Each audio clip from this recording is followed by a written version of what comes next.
পাঠিয়েছিলেন পশ্চিমবঙ্গ থেকে শোভন।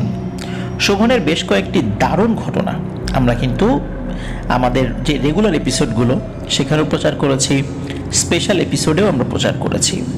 তো তার মধ্যে একটি ঘটনা আমরা বইয়ের জন্য সিলেক্ট করি, তার সাথে যোগাযোগ করি, তিনি সেটাই সম্মতি দেন, তখন আমরা সেই ঘটনাটি আমরা বইয়ে প্রকাশ করি। আজকে সেই ঘটনাটি আপনাদের সামনে উপস্থাপন করতে যাচ্ছি। তো কথা না বাড়িয়ে চলুন শুরু করি ঘটনাটি। আর ঘটনাটি তিনি যেভাবে পাঠিয়েছেন সেভাবেই উপস্থাপন করব। আর ঘটনাটির শিরোনাম পরিত্যক্ত মন্দিরে এক রাত। বলছেন শোভন। কাজের সুবাদে আমাকে মাঝে মাঝে বেশ কিছু জায়গায় যেতে হয়। ঠিক সেরকম ব্যাপারে আমি 2019 সালে পশ্চিমবঙ্গের কোনো একটা প্রত্যন্ত গ্রামে গিয়েছিলাম। শহরের মতো আধুনিকতার ছোঁয়া একেবারেই নেই বললেই চলে সেখানে। লাল মাটির রাস্তা, গাছপালায় ভরা সুন্দর গ্রামটি। সেখানে এক চায়ের দোকানে এক প্রবীণ ভদ্রলোকের সাথে পরিচয় হয়েছিল। ওনার নাম নিরঞ্জন টুডু, বয়স 79। একদিন তিনি আমাকে তার বাড়িতে আমন্ত্রণ করেন এবং সেখানেই এই ঘটনাটি বর্ণনা করেছিলেন। বার্ধক্যজনিত কারণে তার কথাগুলো মাঝে মাঝে জড়িয়ে যেত। আমার খুবই কষ্ট হয়েছিল তার থেকে ঘটনাটি পুরোটা বুঝতে। পরে ওনার ছেলে আমাকে গুছিয়ে ঘটনাটি বুঝিয়ে বলেছিলেন। আমি যতটা বুঝতে পেরেছি চেষ্টা করছি সকলকে নিজের মতো করে বোঝানোর। ঘটনাটি শোনার পরে আমি যখন মনে মনে চিন্তা করছিলাম এটা আদৌ সত্যি কিনা, তখন অনেক বিবেচনার পর ভেবে দেখলাম যে উনি সেরকম পড়াশোনা জানেন না এবং ওনার বাড়িতে কোনো টেলিভিশনও নেই যেখান থেকে কোনো ছবি দেখে একজন নিরক্ষর মানুষ যে একটা মিথ্যা গল্প বলবে সেটাও সম্ভব মনে হয়নি। এছাড়াও একদিন সেই গ্রামে চায়ের দোকানে বসে থাকা মানুষদের সাথে একবার এই ঘটনা নিয়ে যখন আলোচনা শুরু করলাম তখন দেখলাম বয়স্ক কিছু মানুষ এই ঘটনাটি একেবারে সত্য বলে আমাকে জানালো। তরুণ বয়সে বহুবার তারা এই ঘটনাটি শুনে এসেছে তাদের পরিবারের বড়দের কাছ থেকে। ঘটনার সাথে সম্পর্কিত স্থানের নাম আমি প্রকাশ করছি না, যদি প্রকাশ করি তাহলে হয়তো অনেকের অতি কৌতূহল সৃষ্টি হতে পারে সেই জায়গার প্রতি, এর জন্য আমি দুঃখিত।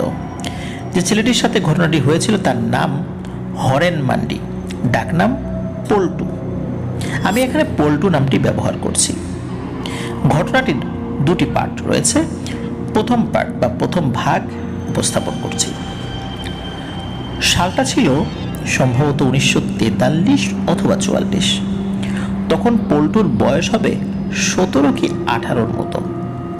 এই পল্টু অত্র এলাকায় বেশ পরিচিত ছিল তার দুষ্টুমির জন্য।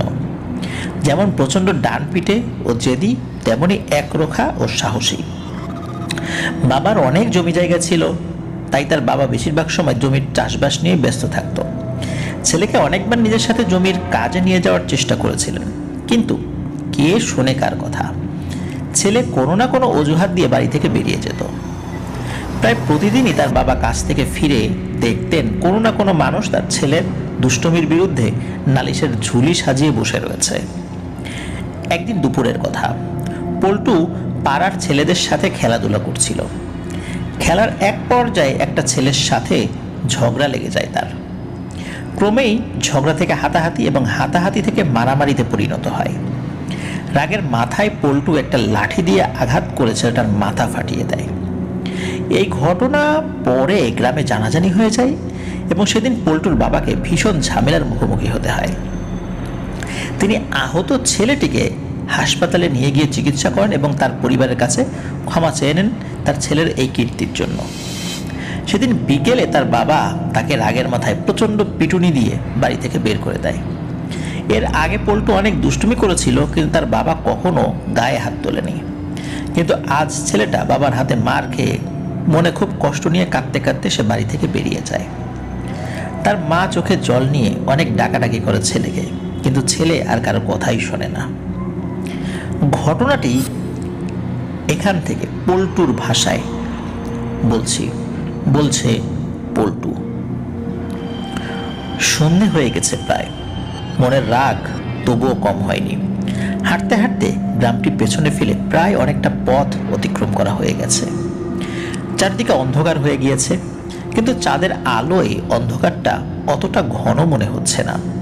সম্ভবত এই রাতটা পূর্ণিমার রাত। পা দুটোতে আর চলার মতো শক্তি নেই। গরমে হাঁটতে হাঁটতে শরীর একেবারে ভিজে শেষ। ভাবলাম এবার একটু বিশ্রাম না নিলে আমি হয়তো মাথা ঘুরে রাস্তায় পড়ে যাব।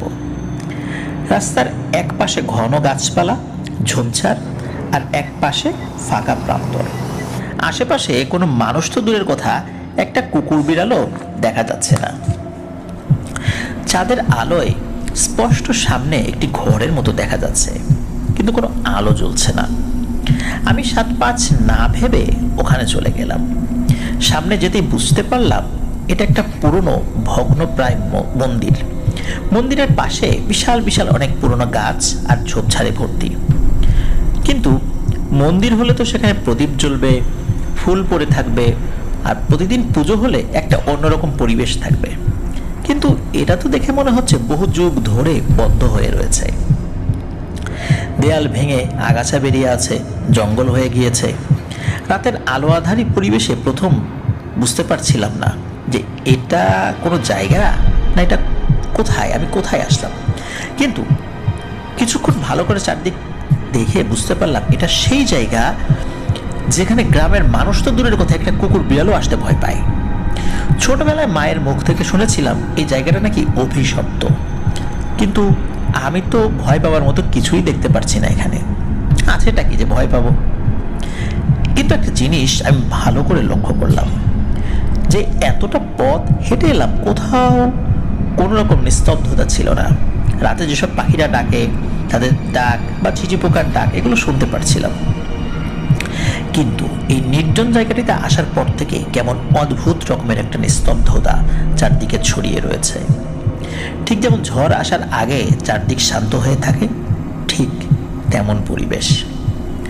আমি চাঁদের যে আলো আসছে তাতে স্পষ্ট দেখতে পারছি মন্দিরের ভাঙাচোরা কাঠের দরজাটাকে একটা মরচে পড়া লোহার শিকল দিয়ে পেঁচিয়ে আটকে রাখা হয়েছে। অনেক ক্লান্ত থাকার কারণে আমি বেশি কিছু না ভেবে একটা গাছের নিচে বসে পড়লাম। তখনও মনে ভয় ছিল না, বরং বাবার প্রতি রাগটাই বেশি ছিল। মনে মনে ঠিক করেই নিলাম আর কোনোদিনও সেই বাড়িতে ফিরে যাব না। একা চুপচাপ বসে থাকতে থাকতে একসময় তন্দ্রাচ্ছন্ন হয়ে ঘুমিয়ে পড়ি।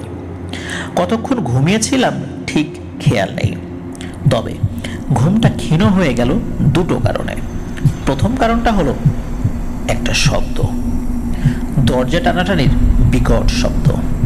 আর দ্বিতীয় কারণটা হলো একটা তীব্র ঝাঁঝালো গন্ধ, ঠিক যেন রজনীগন্ধা, আগরবাতি, বেলি ফুল এবং কোনো জীব মরে গেলে যে পচা দুর্গন্ধ বের হয়, ঠিক এগুলোর একটা মিশ্রিত গন্ধ, একদম ঝাঁঝালো। দুটোই আসছে ওই মন্দিরের দিক থেকে। আমি ধরফর করে উঠে বসলাম। হঠাৎ শব্দটাও থেমে গেল।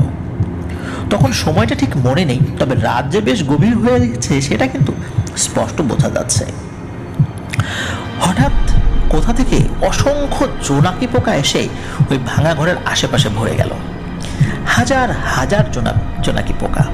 এত জোনাকি পোকা একসাথে আমি আগে কখনো দেখিনি। তখনও আমার ভয় হয়নি, বরং ভালোই লাগছিল। কিন্তু এই ভালো লাগা বেশিক্ষণ স্থায়ী হলো না। হঠাৎ ওই ঘরের ভেতর থেকে আধ ভাঙা কাঠের দরজার সজোরে আঘাত করার শব্দ শুরু হলো।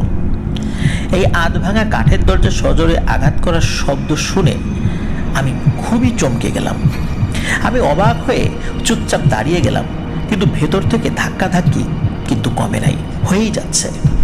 কিছুই বুঝতে পারছিলাম না। দরজা থেকে যতটুকু আওয়াজ আসছে